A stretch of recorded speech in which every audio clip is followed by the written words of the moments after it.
That frequently does result in underproduction of pancreatic enzymes, and you may need to take creon to counteract that.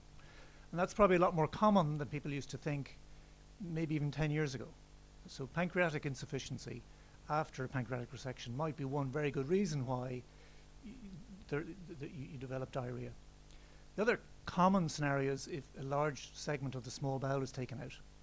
Now, we have lots of small bowel. If you took my small bowel out, it would reach from here to the end of the table. And not that you'd like to do that, but very frequently, if you're doing an operation for carcinoid, even though the tumor is quite small, you're forced to take away quite significant lengths of the small bowel because you have to take away the lymph glands associated with it. If you take away the lymph glands, you have to take away a lot of the blood supply, so you have to take away quite long lengths. So you may end up taking out maybe a quarter of the small bowel.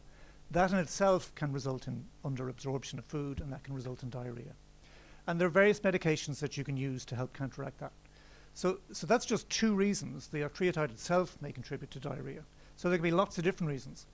And it's important to analyze each individual situation, try and work out what the particular causes are, and then use the specific remedy. And there may be more than one remedy that needs to be combined to get to the bottom of it. If you've had a massive small bowel resection, that can be difficult to treat just with drugs.